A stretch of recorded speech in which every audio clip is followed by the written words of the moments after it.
Hello बच्चों। हमने पिछली क्लास में ये देखा था कि कैसे श्रीलंका और बेल्जियम दो अलग अलग देशों ने अपनी जो देश को स्ट्रक्चर करने की पॉलिसीज थी उनको कैसे डिफरेंशिएट किया और उस डिफरेंस की वजह से किस तरह के रिजल्ट्स हमारे सामने आए। इसी क्रम में आज की क्लास में हम कंप्लीट करेंगे फॉर्म्स ऑफ पावर शेयरिंग। पहले तो ये समझना है कि पावर का मतलब क्या है।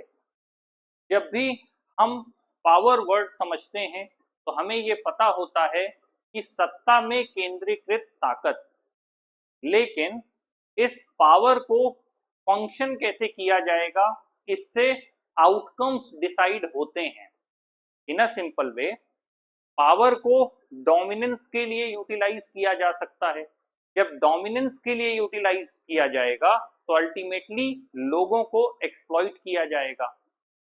इसके विपरीत जब पावर को कुछ बेहतर बनाने के लिए क्रिएटिव वे में इस्तेमाल किया जाएगा तो अल्टीमेटली आपका जो पोटेंशियल है उसको बेस्ट वे में यूज किया जाएगा। तो पावर के दो आउटकम हो सकते हैं, या तो एक्सप्लॉइटेशन या क्रिएटिंग पोटेंशियल, या फिर उस पोटेंशियल को हार्नेस करके कुछ भी अच्छा क्रिएट करना। ये दो पॉसिबिलिटीज हो सकती हैं। अब ऐसे में जब हम पावर की बात कर रहे हैं और उसको शेयर करने की बात कर रहे हैं तो सबसे इंपॉर्टेंट है ये समझना कि जिस भी व्यक्ति या संस्था में पावर निहित होगी उसके द्वारा लिए गए फैसले अगर दूरगामी नहीं है तो परिणाम बेहतर नहीं होगा। अगेन इसको हम माइक्रो टू मैक्रो समझ सकते हैं। अगर एक परिवार का मुखिया सही निर्णय नहीं लेता है तो उसका खामियाजा पूरा परिवार भुगतेगा। इन अ सिंपल वे, अगर पॉलिसीज लॉन्ग टर्म नहीं होंगी, विजन सही नहीं होगा तो अल्टीमेटली इससे प्रॉब्लम होगी और लॉन्ग टर्म में आपके गलत डिसीजंस के रिजल्ट्स आपको मिलेंगे। अब इसको हम थोड़ा बड़ा कर देते हैं, हम इसे एक कम्युनिटी के लेवल पर देखते हैं। कम्युनिटी में भी कोई ना कोई एक व्यक्ति लीडर होगा जो चीजों को लीड करेगा। अगर उसका विजन सही है तो रिजल्ट सही आएंगे। इसी को आप एक कंपनी के तौर पर देख सकते हैं, इसी को आप एक राष्ट्र के तौर पर देखते हैं, और इसको सबसे ब्रॉडर पर्सपेक्टिव में अगर हम लेकर के जाएं तो आप इसे वर्ल्ड ऑर्डर के तौर पर देख सकते हैं। देश को, जो भी देश में सर्वोच्च पदों पर बैठे लोग हैं वो देश का नेतृत्व कर रहे हैं। उनके विजन से ही ये तय होगा कि देश आगे किस दिशा में जाएगा। उनके विजन के लिए फिर बहुत सी चीजें हैं, पॉलिसीज और बाकी सब, वो हम अभी छोड़ रहे हैं। बेसिक सेंस में अगर हम वर्ल्ड ऑर्डर की बात कर रहे हैं, अगर हम पावर शेयरिंग की ही बात कर रहे हैं तो हम इसे सिर्फ कंट्री के कंटेक्स्ट तक ही क्यों रखें। हम कंट्री से आगे जाकर के इसको ग्लोबल लेवल पर भी देख सकते हैं। अगर हम ग्लोबल लेवल पर बात कर रहे हैं तो उस कंटेक्स्ट में जितनी भी कंट्रीज हैं उन कंट्रीज को भी कोई ना कोई लीड करेगा। लीड वही करेगा जिसके पास पावर होगा, जिसके पास पावर होगा वो डोमिनेट करेगा। लेकिन वर्ल्ड ऑर्डर में पावर किसके पास होगा? जिसकी इकोनॉमी सबसे बेटर होगी, जिसके पास रिसोर्सेस सबसे ज्यादा होंगे। तो वहां पर इसीलिए लंबे समय से यूएसए और यूएसएसआर, जो कि अब रशिया है, दोनों के बीच का जो अंतर है वो हमेशा देखने को मिलता है। तो जो वर्ल्ड ऑर्डर में होने वाले चेंजेस हैं उनसे भी पावर शेयरिंग कनेक्टेड है। खैर, ये एक अप्रोच है जो आप माइक्रो टू मैक्रो ले सकते हैं एक पर्सपेक्टिव को बिल्ड करने के लिए। वो आपका घर से शुरू होकर समुदाय से लेके, कंपनी से लेके, देश से लेके वैश्विक स्तर पर भी जा सकता है। अगर चीजें कॉम्प्लेक्स लगें तो सिंपल वे में बस इतना समझना है कि जहां पर भी पावर है उसको शेयर किया जाएगा ताकि एक व्यक्ति या एक संस्था दूसरों के साथ गलत ना कर पाए। अब इसी में जब हम बात करते हैं फॉर्म्स ऑफ पावर शेयरिंग तो ऑब्वियस सी बात है, जब भी हम पुराने की बात करें, राजतंत्र, राजतंत्र में क्या था, राजा में सारी शक्ति निहित थी, राजा के द्वारा लिए गए जो फैसले थे वो आखिरी होते थे। अगर राजा ने ये कह दिया कि किसी व्यक्ति को फांसी पर चढ़ाना है तो मतलब उसे चढ़ाना है। फिर इसीलिए राजतंत्र से शिफ्ट होकर आया लोकतंत्र। लोकतंत्र का मतलब है जनता का शासन, लोगों के द्वारा बनाया गया जो तंत्र है। उसका मुख्य रीजन यही था कि जब भी आपकी गवर्नमेंट बनेगी, गवर्नमेंट के साथ अपोजिशन होगा, प्रॉपर एक सिस्टम होगा, अगर डिसीजन सही हो या गलत हो उसकी प्रॉपर स्क्रूटनी होगी। यहाँ ऐसा नहीं हो सकता कि ऊपर बैठे किसी भी पद पर कोई व्यक्ति किसी भी नीचे के व्यक्ति को एलिमिनेट कर दे, एक इलीगल वेस्ट कर दे, वो एक अलग चीज है। लेकिन सामान्य तौर पर ऐसा नहीं होगा कि किसी एक व्यक्ति का जो भी सर्वोच्च पद पर बैठा है उसका फैसला आखिरी माना जाए। उसके लिए न्यायपालिका की व्यवस्था है, इसीलिए हर 5 साल बाद चुनाव होता है, अपोजिशन पार्टी है, हर एक बिल का विरोध होता है। वो जो पूरा प्रोसेस बनाया गया है उसका वही मतलब है। अब इसको हम दो तरह से बांटते हैं। अगर आप पावर शेयरिंग की ही बात कर रहे हैं, एक है आपका हॉरिजॉन्टल और एक है आपका वर्टिकल। तो हॉरिजॉन्टल वर्टिकल दोनों में आपका डिवाइड किया जाता है। अब इसमें से आप ये देख सकते हैं केंद्र सरकार, राज्य सरकार, सामुदायिक सरकार या स्थानीय सरकार, इसको सेंट्रल स्टेट के तौर पर भी बांटा जाता है। और एक तरीका है लेजिस्लेचर, एग्जीक्यूटिव और जुडिशरी, विधायिका, कार्यपालिका और न्यायपालिका। तो हॉरिजॉन्टल भी बांटा जाता है, वर्टिकल भी बांटा जाता है। तो ये फॉर्म्स ऑफ पावर शेयरिंग है। इसका बेसिक सा मतलब है कि किसी भी एक पर्सन या एक संस्था के हाथ में पूरी ताकत नहीं दी जा सकती है। अगर पूरी ताकत एक व्यक्ति में निहित हो जाएगी तो स्वाभाविक तौर पर या संभवतः वो व्यक्ति अगर पदभ्रष्ट हो जाए या वो गलत आचरण में लिप्त हो जाए या फिर वो गलत फैसले देने लगे तो उसको रोका नहीं जा पाएगा। इसीलिए फॉर्म्स ऑफ पावर शेयरिंग जरूरी है।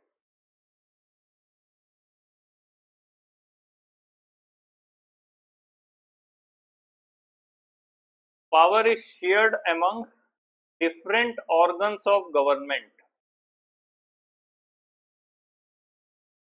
इसी को कहते हैं डिफरेंट ऑर्गन्स, जो चीज मैंने अभी बताई, लेजिस्लेचर, एग्जीक्यूटिव एंड जुडिशियरी। इसे हम कहते हैं हॉरिजॉन्टल डिस्ट्रीब्यूशन। अगर कोई भी नया आपका कानून बनेगा या आपकी नई कोई भी पॉलिसी बनेगी तो उसके जो इम्प्लीमेंटेशन की जिम्मेदारी है वो आपकी स्थायी कार्यपालिका के हाथ में है, या फिर आप कह सकते हैं शासन और प्रशासन।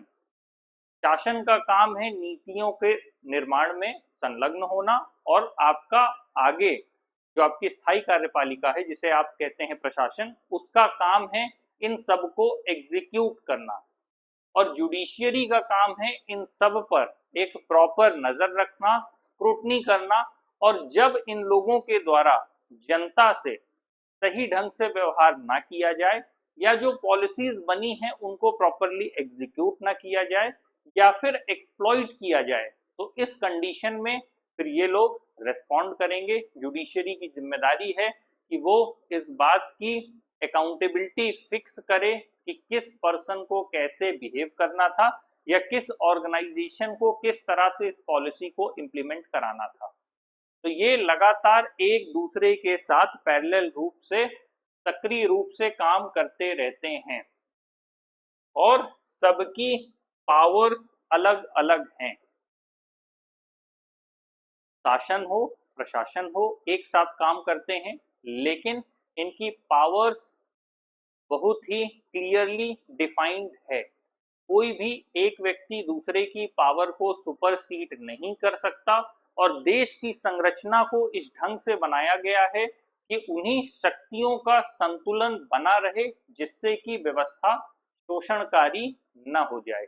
इसीलिए कहा गया है power sharing, forms of power sharing, इसीलिए हम पढ़ रहे हैं। किसी को भी जब भी अनलिमिटेड पावर दे दी जाएगी, चाहे वो व्यक्ति हो या संस्था हो, तो पॉसिबिलिटी है कि उसके द्वारा मनमाने फैसले लिए जाएंगे। किसी भी व्यक्ति का स्वाभाविक तौर पर ये सोचना होता है कि वो अपने बेनिफिट के हिसाब से ही काम करे, या फिर आप उसे ह्यूमन टेंडेंसी कह सकते हैं कि ह्यूमन अपने बेस्ट बेनिफिट में ही काम करता है। तो अगर ऐसी सिचुएशन है तो किसी को भी अनलिमिटेड पावर नहीं दी जा सकती। सारे ऑर्गन्स का काम है समय समय पर एक दूसरे को पूरी तरह से चेक करते रहना और एक दूसरे से जानकारी लेते रहना।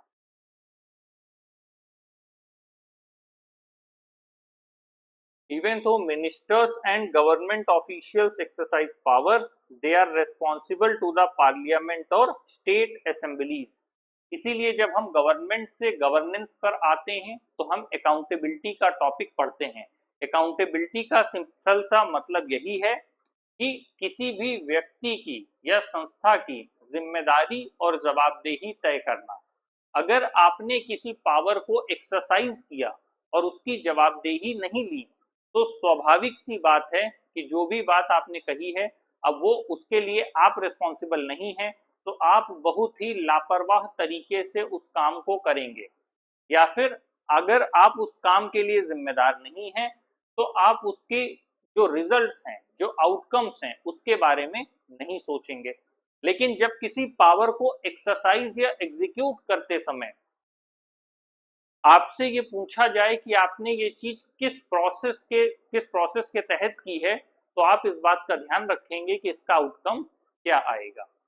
इन अ सिंपल वे, अगर पुलिस किसी को अरेस्ट करती है तो उसका एक प्रोसेस है जो फॉलो होता है, और वो इसलिए फॉलो होता है क्योंकि किसी भी सिटीजन के फंडामेंटल राइट्स को आप वायलेट नहीं कर सकते।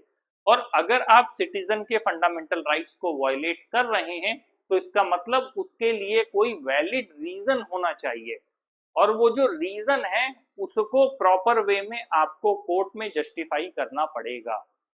आपको ये बताना पड़ेगा कि इस पूरे प्रोसेस को फॉलो करते समय मैंने कितना अमाउंट ऑफ प्रेशर वहां पर पुट ऑन किया था, और उसके बाद जो भी प्रोसेस है वो आप एक तयशुदा तरीके से ही पूरा करेंगे। ऐसा नहीं होगा कि आप अपनी जो पावर है उसको एक्सरसाइज करें और उसके लिए रिस्पॉन्सिबल ना हो, आपके पास वैलिड रीजंस ना हो। इसीलिए किसी भी सिटीजन के फंडामेंटल राइट्स को जब भी वायलेट किया जाता है या सीमित किया जाता है तो उसके लिए प्रॉपर एक तय व्यवस्था होती है और उसी के लिए आप जिम्मेदार होते हैं।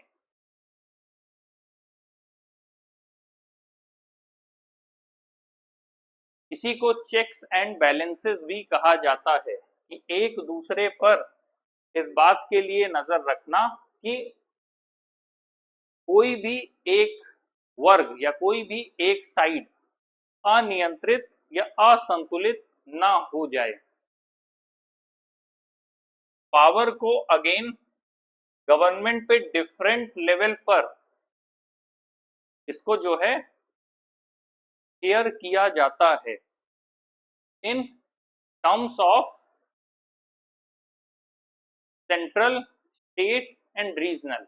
बेसिकली इसको डिवाइड करने का ये मतलब है कि कुछ ऐसी चीजें जो सिर्फ सेंट्रल के पावर में हैं, उनकी जो एग्जीक्यूशन है, वहां पर जो पावर को एक्सरसाइज करने का तरीका है वो पूरी तरह से सेंटर के हाथ में है। उसके अलावा स्टेट है तो स्टेट की अपनी बाउंड्रीज है। अगर हम बात करें सेंट्रल और स्टेट का तो सिंपल सा मतलब ये है कि आपके जितने भी स्टेट हैं उनकी अपनी पॉलिटिकल बाउंड्रीज है, और उन पॉलिटिकल बाउंड्रीज के अंतर्गत जो भी चीजें उनके पास आती हैं वो सब स्टेट की रिस्पॉन्सिबिलिटी में आएगा। जो भी रिसोर्सेज एक पॉलिटिकल बाउंड्री के अंदर हैं वो तो स्टेट की रिस्पॉन्सिबिलिटी ही रहेगा। लेकिन क्या होगा जब एक स्टेट के जो भी रिसोर्सेज हैं वो दूसरे स्टेट के साथ साझा किए जाएंगे, या फिर किस तरह की पॉलिसीज होगी जब एक स्टेट से गाड़ी दूसरे स्टेट में जाएगी, जब वो बॉर्डर्स को क्रॉस करेंगे तब क्या सिचुएशन होगी।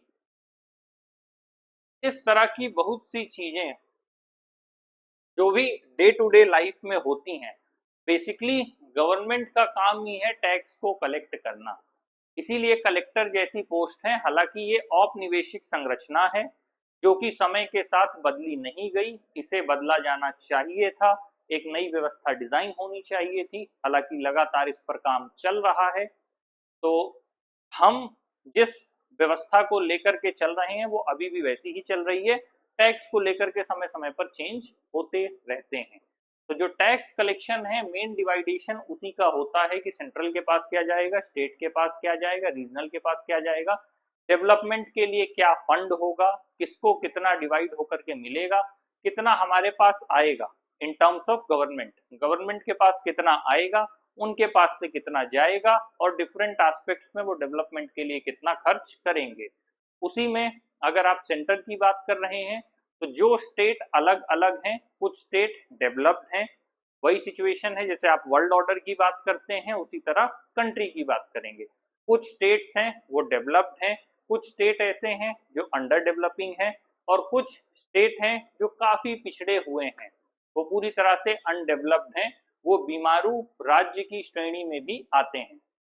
तो किसको कितना फंड्स एलोकेट करना है, किसके पास कितने रिसोर्सेज हैं, कहां पर कैसी कंपनीज लगेगी, किस तरह के बिल्स पास होंगे, ये सारी चीजें सब आपस में बैठ के संविधान के दायरे में रहते हुए सेंटर और स्टेट के बीच में बांटा जाता है। अगर इसको प्रॉपरली डिवाइड नहीं करेंगे तो आपस में डिस्प्यूट होगा। एक सिंपल वे में अगर आप एक स्टेट से दूसरे स्टेट में इंटर कर रहे हैं तो आप पाएंगे जो दो स्टेट के बीच का एरिया है, बफर एरिया, उस बफर एरिया की रोड आपको हमेशा खराब मिलेगी। ऐसा क्यों होता है, स्पेशली यूपी और एमपी के कंडीशन में?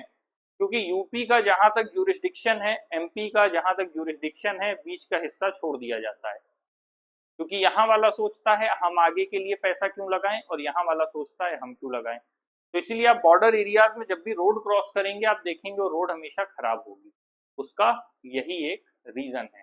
तो मेन जो सारी चीजें हैं वो डिस्ट्रीब्यूशन पर डिपेंड करती हैं। अगर प्रॉपरली डिस्ट्रीब्यूट नहीं किया जाएगा तो आपस में कॉन्फ्लिक्ट होगा, और उन्हीं चीजों को कंट्रोल करने के लिए पावर बनाई गई है, और उसी पावर को सही से शेयर करने के लिए यहाँ पर ये सारी चीजें दी गई हैं। एक जनरल गवर्नमेंट जो कि पूरे इंटायर कंट्री के लिए होती है, जिसे हम सेंट्रल गवर्नमेंट कहते हैं। सेंटर सुप्रीम होता है हमेशा से, उसके दिए गए फैसले मान्य होते हैं, उसको भी लेकर के हालांकि कई तरह की प्रावधान संविधान में दिए गए हैं। उसके बाद आता है प्रोविंशियल या रीजनल लेवल पर गवर्नमेंट। बहुत पहले गांधी जी ने भी यही अवधारणा दी थी कि किसी भी देश को अगर विकसित करना है तो उस देश के ग्रामीण क्षेत्र का विकास करना होगा। बिना ग्रामीण क्षेत्र के विकास किए किसी भी तरह की ग्रोथ पॉसिबल नहीं है, क्योंकि ये एक तरह का शिफ्ट, एक तरह के ट्रांजिशन में काम करता है। अगर ग्रामीण क्षेत्र में इकोनॉमी प्रॉपर नहीं है तो नगरीय क्षेत्र की तरफ आएंगे, और अगर सब लोग नगरीय क्षेत्र पर ही आएंगे तो नगरीय क्षेत्र में अति भार की स्थिति हो जाएगी। आप स्पेशली ऐसी जगहों को देखेंगे जैसे दिल्ली हो गया, मुंबई हो गया, ये जो भी ऐसी जगहें हैं जब वो सेंटर बनेंगी किसी भी चीज का या हब बनेगी तो वहां पर जो पॉपुलेशन है वो ज्यादा बढ़ती चली जाएगी, और पॉपुलेशन के ज्यादा होने से वहां पर प्रॉब्लम बढ़ेंगी, वो चाहे बेसिक इंफ्रास्ट्रक्चर की हो या फिर वहां पर रहने की एयर क्वालिटी हो या फिर फूड सप्लाई हो। ये सारी चीजें जब हम ज्योग्राफी पढ़ेंगे तो हम देखेंगे कि कैसे सोसाइटी में चेंज आने से हमारा कल्चर चेंज होता है या कल्चर में चेंज आने से सोसाइटी चेंज होती है। दोनों एक दूसरे से इंटरडिपेंडेंस रखते हैं, यहाँ तक कि खान पान की आदतें, रहन सहन, बातचीत, व्यवहार, हर चीज तेजी से परिवर्तित होता है।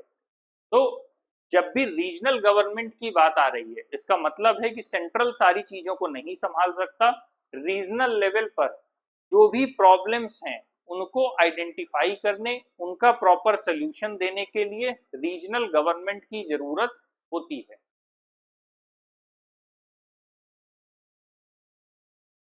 इसीलिए जो भी इंटायर कंट्री के लिए गवर्नमेंट होती है उसे अक्सर फेडरल गवर्नमेंट कहा जाता है। फेडरल गवर्नमेंट बेसिकली हम यूएस के लिए टर्मिनोलॉजी यूज करते हैं, लेकिन जब हम इंडिया की बात करते हैं तो यहाँ पर सेंट्रल या यूनियन गवर्नमेंट कहा जाता है।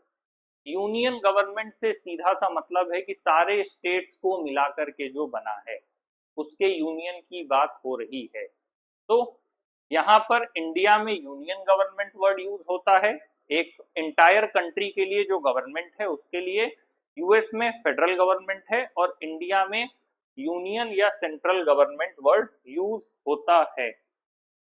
और जो भी प्रोविंशियल या रीजनल लेवल पर कंट्री है उसके डिफरेंट नेम्स होते हैं, अलग अलग जगह पर डिफरेंट नेम्स होते हैं। उसका रीजन सिर्फ इतना ही है। इंडिया में हम उसे स्टेट गवर्नमेंट कहते हैं। कहीं कहीं पर दो ही पार्ट में गवर्नमेंट डिवाइड होती है, सेंटर और स्टेट, तो वहां पर दिक्कत नहीं होती है। फेडरल और स्टेट तो वो एक अलग कॉन्सेप्ट है। कहीं कहीं पर सेंटर, स्टेट और उसके बाद भी तीसरे लेवल पर स्थानीय स्तर पर सरकार होती है, रीजनल गवर्नमेंट होती है, तो ये अलग है पूरा।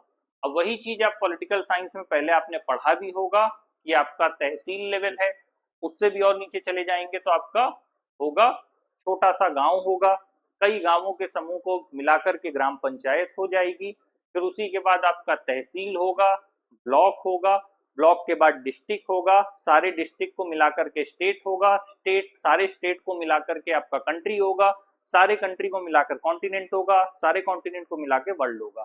तो ये आपका नीचे से लेकर के ऊपर तक का एक क्लियर विजन होना चाहिए। ये जो बेसिक क्लासिफिकेशन है पॉलिटिकल एस्पेक्ट में वो सिर्फ इसीलिए बना है कि गवर्नमेंट पूरे तरह अच्छे से कैलकुलेट कर पाए चीजों को और रिसोर्सेस को डिस्ट्रीब्यूट कर पाए। जब आपके पास प्रॉपर कैलकुलेशन ही नहीं होगा तो फिर आप उसके लिए किसी तरह के सल्यूशन की उम्मीद मत कीजिए। अगर प्रॉब्लम ही रिकॉग्नाइज नहीं होगी तो उसका सल्यूशन नहीं आ सकता। ये दो चीजें आपको समझना होगा। अगर किसी भी कंट्री में, आप किसी भी फैमिली में, किसी भी इंस्टीट्यूट में या किसी भी कंट्री में या वर्ल्ड में, मतलब किसी भी स्पेस पे अगर आप बात कर रहे हैं, अगर प्रॉब्लम को रिकॉग्नाइज ही नहीं किया जा रहा है तो उस प्रॉब्लम का सल्यूशन नहीं आएगा। ये दो चीजें आपको समझना होगा। अगर प्रॉब्लम को रिकॉग्नाइज किया जा रहा है तभी सल्यूशन आएगा, अगर प्रॉब्लम को रिकॉग्नाइज ही नहीं किया जा रहा तो उसके सल्यूशंस नहीं आएंगे। तो ये चीज आपको बहुत क्लियर समझना होगा। इसीलिए अलग टाइम, हर टाइम पे सेंसस होता है, अलग अलग तरह के सूचकांक निकलते हैं और जितने भी पैरामीटर बेस्ड कैलकुलेशन है, मैं ये नहीं कहूंगा कि सारे कैलकुलेशन सही हैं। जैसे पर कैपिटा इनकम की ही बात हो जाए, जहां पर आप पूरे मास को लेकर के कोई चीज कैलकुलेट कर रहे हैं तो बहुत स्पेसिफिक वे में वो सही नहीं जाएगा, लेकिन फिर भी एक आंकड़ा आपको मिल जाता है, एक डेटा मिल जाता है जिससे आप चीजों को कंपेयर कर पाए। तो ये जो जितना भी गवर्नमेंट का स्ट्रक्चर है, ये स्ट्रक्चर इस ढंग से बनाया गया है कि हर एक जगह पर प्रॉपर कंट्रोल हो, उसके रिसोर्सेस पता हो और उसका बेस्ट पॉसिबल वे में डेवलपमेंट हो पाए। तो इसीलिए जो स्ट्रक्चर मैंने आपको बताया नीचे से ऊपर तक, उसका यही पर्पस था।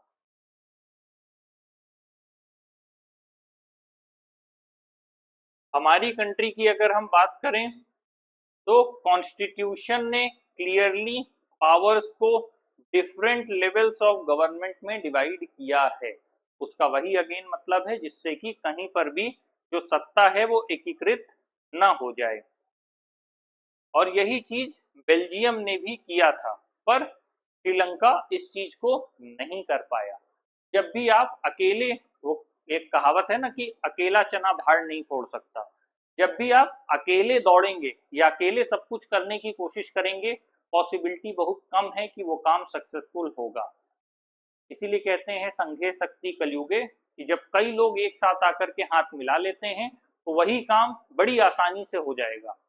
लेकिन अगर ऐसा नहीं है तो फिर प्रॉब्लम्स इंक्रीज होती हैं।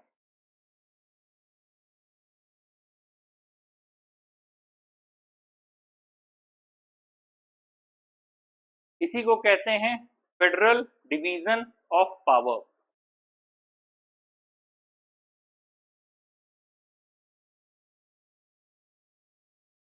और इसी पावर को जब हम डिवाइड करते हैं स्टेट के भी नीचे, तब हम रीजनल की बात करते हैं। जनरली हम फेडरल और स्टेट में डिवाइड करते हैं, लेकिन जब हम स्टेट के भी नीचे बात करने लगते हैं तब ये आता है क्या, म्यूनिसिपैलिटी और पंचायत। जब हम देखते हैं कि मान लीजिए यूपी जैसा स्टेट है, बहुत बड़ा है, अब हर जगह आप ये उम्मीद करें कि सरकार हर छोटी छोटी जगह तक पहुंच पाएगी। यहां तक कि किसी भी स्टेट के डेवलपमेंट की जब बात हो रही हो तो सबसे पहली चीज जो हर छोटी छोटी जगह तक पहुंचेगी वो होगा ट्रांसपोर्टेशन। ट्रांसपोर्टेशन और कनेक्टिविटी ही किसी जगह को आगे ले जा सकती है। अब यहाँ पर दो तरह के कनेक्टिविटी की बात हो रही है, एक है फिजिकल कनेक्टिविटी, दूसरी है डिजिटल कनेक्टिविटी। अगर आप फिजिकल कनेक्टिविटी की बात कर रहे हैं तो यहाँ पर प्रॉब्लम ये होती है कि उस इंफ्रास्ट्रक्चर को डेवलप करने के लिए आपको गवर्नमेंट से डिफरेंट सैंक्शंस लेने पड़ते हैं, अलग अलग विभागों का जुड़ाव होता है और वो काम इतनी आसानी से नहीं हो पाता। लेकिन सिंपल वे में किसी भी जगह का विकास करना है तो उसे कनेक्टिविटी दीजिए। आज गांवों तक डिजिटल कनेक्टिविटी पहुंचने से कल्चर तो चेंज हो रहा है, आइदर इट इज से पॉजिटिव और नेगेटिव, आप जो भी कह सकते हैं, लेकिन डेवलपमेंट भी वहां तक पहुंचा क्योंकि लोगों के पास ऑप्शंस हैं कि डिजिटल मीडियम से अब वो पैसा कमा सकते हैं। अगर उनके पास टैलेंट है तो वो गांव में होते हुए भी डिजिटल मीडियम से कमा रहे हैं क्योंकि डिजिटल कनेक्टिविटी है, लेकिन डिजिटल लिटरेसी नहीं है। यहां ध्यान दीजिएगा, क्योंकि इंडिया के अपने सर्वर नहीं है, इंडिया के अपने सर्च इंजन्स नहीं है जो कि अब प्रोसेस में है, सुन रहे हैं कि आने वाला है। इंडिया के पास अपनी वो चीजें नहीं है जिसकी वजह से डिजिटल लिटरेसी होने के बाद लोग पैसा कमा पाए। किसी भी नेशन के डेवलपमेंट के लिए जरूरी है कि लोगों को इकोनॉमी से कनेक्ट किया जाए, इधर उधर से कनेक्ट करने का कोई फायदा नहीं। जब लोग इकोनॉमी से कनेक्ट होंगे तो डेवलपमेंट नेशन का अपने आप होगा और नेशन अपलिफ्ट हो जाएगा। तो दूसरी कनेक्टिविटी डिजिटल कहीं कहीं पहुंची है लेकिन हम उससे उतना लाभ नहीं ले पा रहे। दूसरा तरीका है, जो दूसरा नहीं पहला तरीका है, क्योंकि जो सबसे इंपॉर्टेंट है वो है फिजिकल कनेक्टिविटी। अभी भी प्रधानमंत्री ग्राम सड़क योजना, आप देखे होंगे हर जगह एक पतली सी रोड आपको दिखाई देगी जिसने हर जगह से रोड को कनेक्ट करने का काम किया। बेसिक जब आप मैप बनाते हैं, अगर आप मैप की बात कर रहे हैं, जब भी किसी जगह को कनेक्टिविटी दी जाती है इन सिंपल टर्म्स, अगर आप ऐसे करके, मैं एक रैंडम मैप बना रहा हूं, इसको आप देख लीजिएगा, इन सिंपल अगर आप कहें यूपी, तो यूपी को ही अगर आप रैंडम वे में देखेंगे तो इसका जो भी कैपिटल होगा लखनऊ, तो कैपिटल से जब आप प्रॉपर कनेक्टिविटी दे दें, अब इसी में आप डिस्ट्रिक्ट देख लीजिए, ये सारे आपके डिस्ट्रिक्ट हो गए, तो पहली जिम्मेदारी बनती है क्या कि इन सारे डिस्ट्रिक्ट्स को कैपिटल की तरफ से जोड़ा जाए या फिर जितने भी इकोनॉमिक हब हैं उनसे कनेक्टिविटी दी जाए। फिर दूसरे लेवल पर आता है डिस्ट्रिक्ट तक तो आप पहुंच गए, उनके तहसील तक कैसे जाएंगे, जब तहसील पहुंच जाएंगे तो फिर उनके गांव तक कैसे जाएंगे। तो इस कनेक्टिविटी को लेकर के काम चल रहा है। जब ये फिजिकल कनेक्टिविटी फुलफिल हो जाएगी तो कोई भी स्टेट अपने आप डेवलप हो जाएगा। उसके लिए हालांकि बसेस भी चलाई गई, बहुत सी चीजें हैं, तो सिंपल वे में अभी हम केवल इतने पे ही जा रहे हैं, ज्यादा आगे नहीं जाएंगे।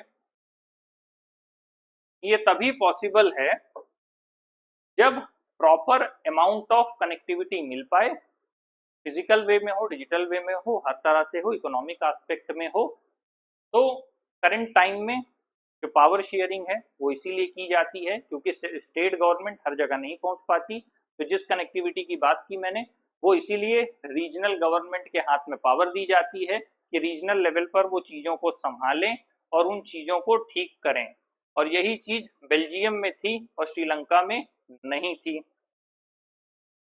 तो म्यूनिसिपैलिटी और पंचायत का यही मतलब है।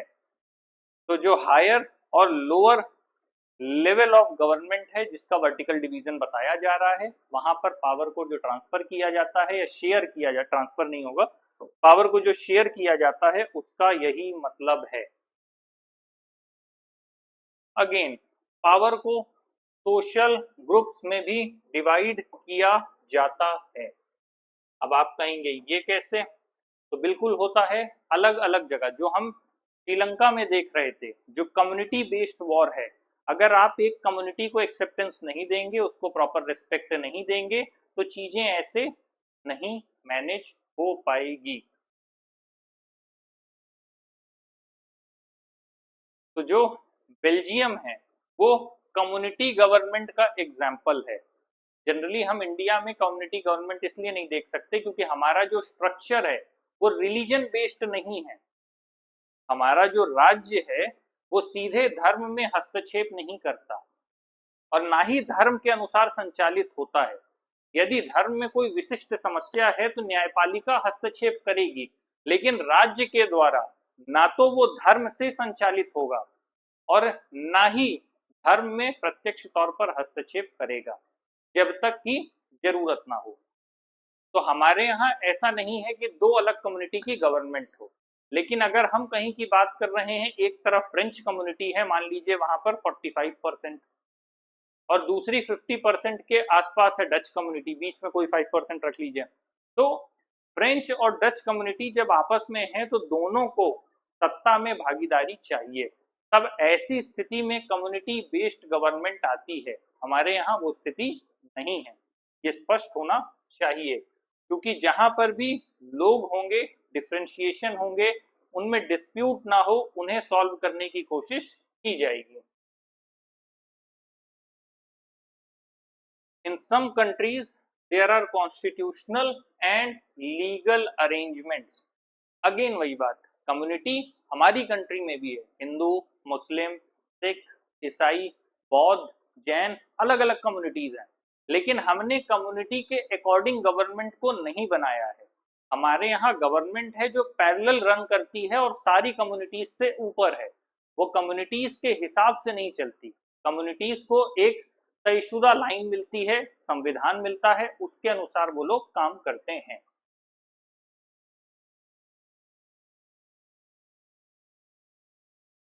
और इसीलिए हमेशा से लेजिस्लेचर में, एडमिनिस्ट्रेशन में हर एक वर्ग के, अभी तक हम कम्युनिटी की बात कर रहे थे, अब हम वर्ग की बात कर रहे हैं, हर एक वर्ग के व्यक्ति की भागीदारी की बात की जाती है, चाहे संसद में महिलाओं को लेकर के हो या फिर किसी और मुद्दे पर लेकर के हो।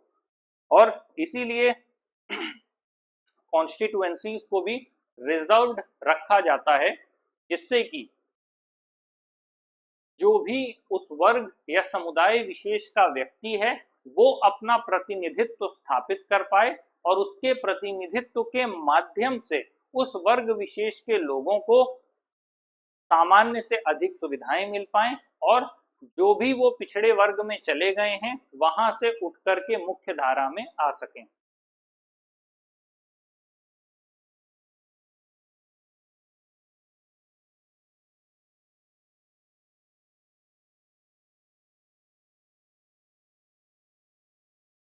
इससे क्या होता है कि हमारे पास जो भी डाइवर्स वे में सोशल ग्रुप्स होते हैं वो अपने आप को मेन जो पावर है, मेन जो गवर्नमेंट है, उससे एलिनिएटेड फील ना करें और सबके बीच अपने होने का प्रमाण उपलब्ध हो उनके पास, या होने की एक क्षमता महसूस कर पाए। मतलब जब भी कोई मुख्य सत्ता से खुद को अलगाव में महसूस करेगा तो उसका विरोध सत्ता के प्रति ज्यादा होगा। तो सबको सहभागिता के साथ लेकर के चलने के लिए सोशल ग्रुप्स और कम्युनिटीज को भी गवर्नमेंट में जगह दी जाती है। ये भी फॉर्म ऑफ पावर शेयरिंग है और इसीलिए लंबे समय से जो फेमिनिस्ट मूवमेंट चलता रहा है उसमें विमेन ने इसी बात की मांग की है कि हमें बराबरी चाहिए। वो एक अलग बात है कि वो किस दिशा में गया और क्या उसके परिणाम हुए।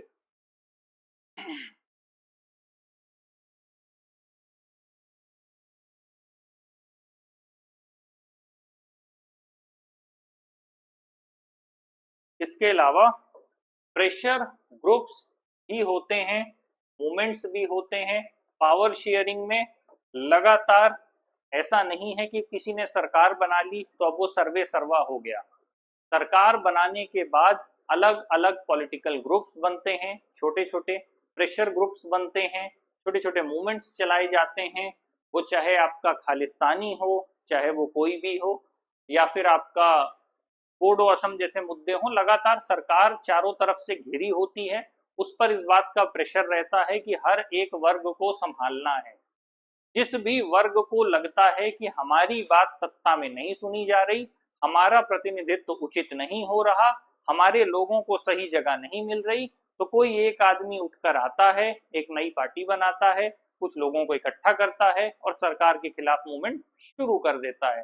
तो ये भी फॉर्म ऑफ पावर शेयरिंग है, क्योंकि सरकार के पास लिमिटेड पावर है और जब उस पर दबाव पड़ेगा तो उस चीज को संभालने के लिए मेहनत करनी पड़ती है। कभी आप सुनेंगे भीम आर्मी बन गई, कभी आप सुनेंगे महिलाओं ने मोर्चा खोल दिया, कभी आप सुनेंगे एलजीबीटीक्यू का। अलग अलग मूवमेंट्स हैं, अलग अलग प्रेशर ग्रुप्स हैं, अलग अलग चीजें हैं। कोई एनवायरमेंट को लेकर के लड़ रहा है, कोई एनिमल राइट्स को लेकर के लड़ रहा है। तो ये सब कम्युलेटिव वे में गवर्नमेंट को ही प्रेशराइज करते हैं और एक तरह से जो टोटल पावर है उसको शेयर करते हैं। और ये सरकार को कई बार कंट्रोल करने या इन्फ्लुएंस करने की भी कोशिश करते हैं। ऐसा नहीं है कि कोई व्यक्ति सोचे कि अगर अब सरकार अपनी हो गई, वो एक गाना चलता है ना, सरकार तो अपनी है, वो वहीं तक ठीक लगता है। इन रियल लाइफ जब आप सरकार में हैं तो आपके ऊपर इतना प्रेशर होता है कि आप स्वतंत्र होकर निर्णय नहीं ले पाते और पूरी ताकत लगाई जाती है कि जो निर्णय आप लेने वाले हैं उसको बदल दिया जाए या इन्फ्लुएंस कर दिया जाए।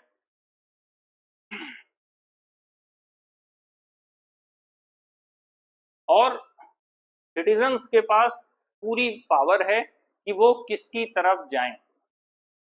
बहुत सी ऐसे चीजें आपको देखने को मिलेगी कि सरकार के पैरेलल भी लोगों ने सरकार चलाई है। मैं बड़े समूहों की बात कर रहा हूं, आम व्यक्तियों की नहीं।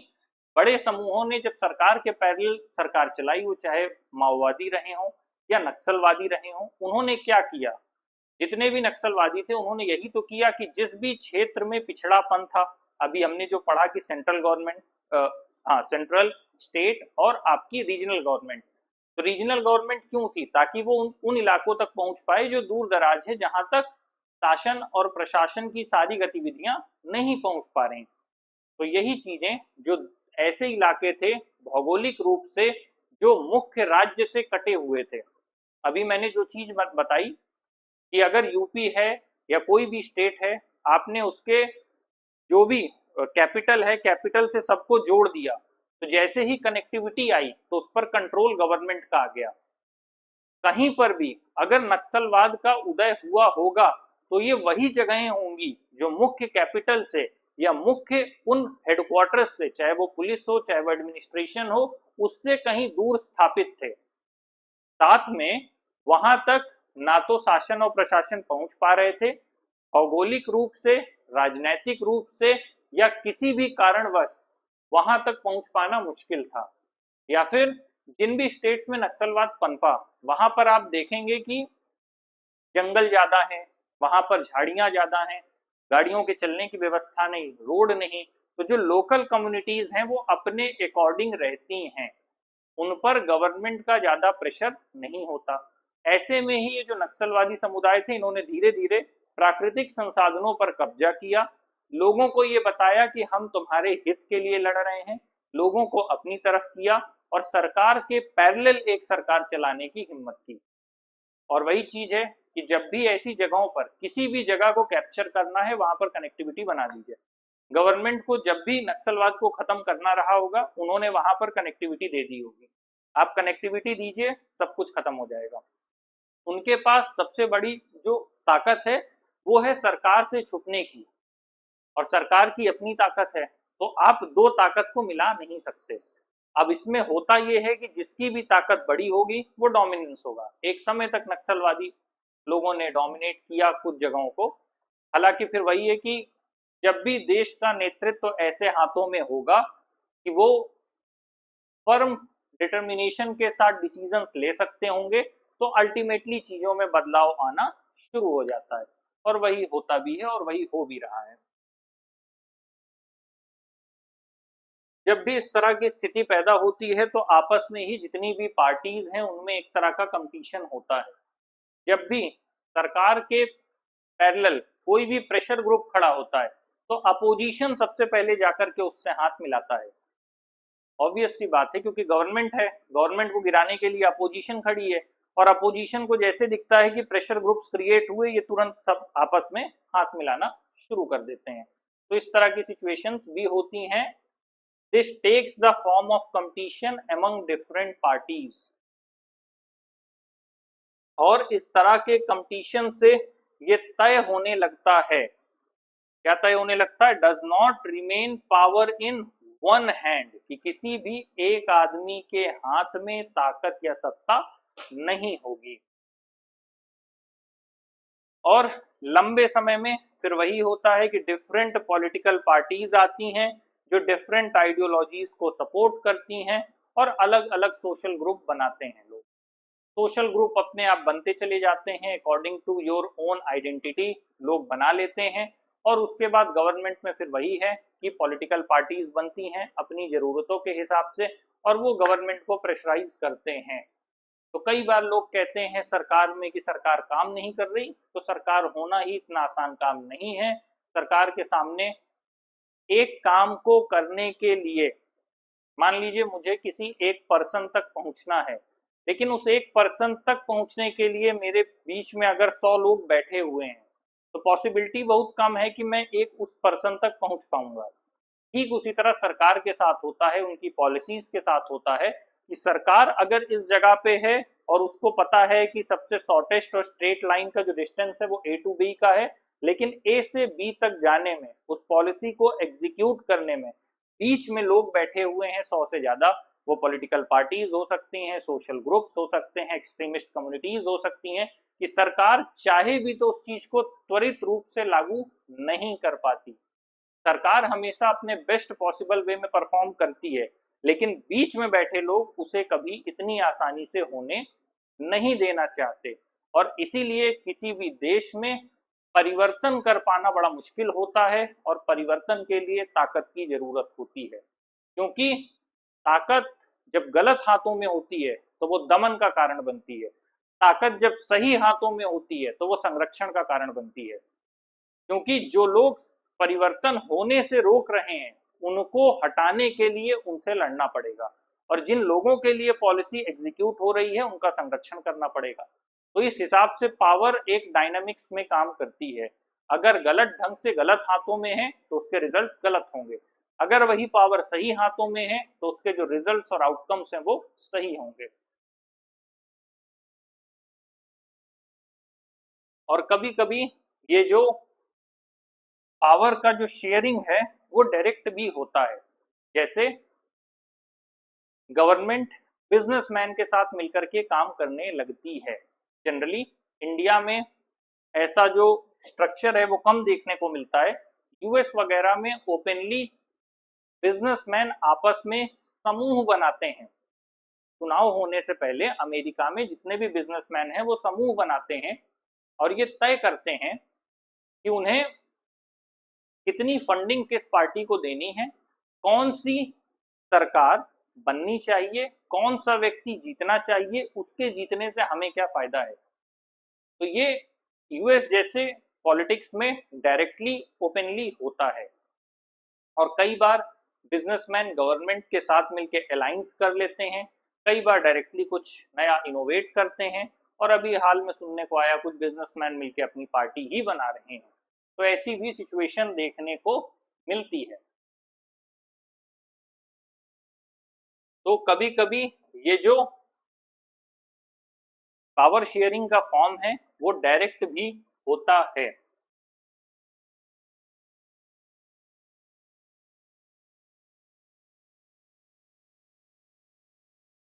और जब यही अलायंस डायरेक्ट होता है तो कोalition गवर्नमेंट बनाई जाती है। आपस में मिलकर के जब प्रत्यक्ष तौर पर दो सरकारें अपने मतदान के हिसाब से देख समझ के ये तय करती हैं कि हम आपस में दोनों लोग मिलकर सरकार बनाएंगे, अकेले नहीं बना सकते, तो फिर उसी को गठबंधन की सरकार कहा जाता है। और डेमोक्रेसी में इंटरेस्ट ग्रुप्स होते हैं like traders, businessman, industrialist, farmers, industrial workers, ये सब भी मिलकर अपनी पावर का एक अनुपात शेयर करते हैं।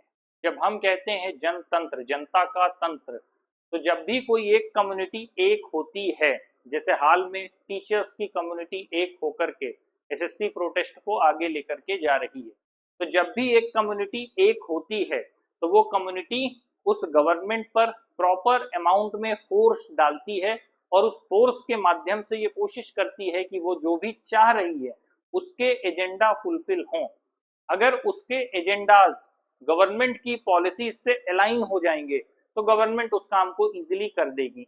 और अगर गवर्नमेंट के जो भी अपने गोल्स हैं, ऑब्जेक्टिव्स हैं, उससे सामने वाले के जो भी प्रेशर ग्रुप है या पार्टी है उसके जो एजेंडा है वो अलाइन नहीं होंगे तो गवर्नमेंट उस काम को नहीं करेगी। तो यही सिंपल सा वे है कि जब भी आपको कोई काम कराना है, वो चाहे पर्सनल लाइफ में रिलेशनशिप हो या फिर कोई जॉब हो या फिर कोई कंपनी हो या फिर नेशन हो या फिर वर्ल्ड हो, पहले उसकी नीड्स को समझिए और अपने आप को उसके अकॉर्डिंग अलाइन करिए। अगर सामने वाले की रिक्वायरमेंट फुलफिल होती है और आप अपनी नीड्स को अलाइन करते हैं तो आपका काम हो जाएगा। और अगर सामने वाले की नीड्स या रिक्वायरमेंट ऐसी है जो आप फुलफिल नहीं कर सकते तो वो दोनों चीजें आपस में अलाइन नहीं होगी और आपस में गठबंधन नहीं होगा। बहुत सिंपल सी चीज है, कॉन्सेप्ट्स क्लियर होने चाहिए। तो लगातार फॉर्म ऑफ गवर्नमेंट में ये एक तरीका है पावर को शेयर करने का और लगातार दबाव बना करके अपनी चीजों को फुलफिल करवाने का। तो ये था हमारा आज का टॉपिक जो हमने फॉर्म्स ऑफ पावर शेयरिंग में कंप्लीट किया। हमने हॉरिजॉन्टल और वर्टिकल दोनों को देखा, सेंट्रल, स्टेट और फिर आपका हो गया सामुदायिक स्तर पर, स्थानीय स्तर पर या कम्युनिटी के लेवल पर। और पैरेलल की बात करें एग्जीक्यूटिव, जुडिशियरी और लेजिस्लेचर, तो ये हमने हॉरिजॉन्टल वर्टिकल भी देख लिया, प्रेशर ग्रुप्स भी देख लिया। तो अल्टीमेटली इसको क्लोज करने से पहले मैं बस इतना कहूंगा, पावर शेयरिंग की जरूरत इसीलिए पड़ती है कि कोई भी सत्ता, शासन या व्यक्ति निरंकुश ना हो जाए और एक उचित तालमेल से सही दिशा में जाया जा सके। इसी के लिए हर देश में अलग अलग तरीके होते हैं जिससे कि ये समझा जा सके कि कैसे उस चीज को आगे लेकर के जाना है। तो आज की क्लास कंप्लीट हुई, कोई भी डाउट है तो पूछ सकते हैं।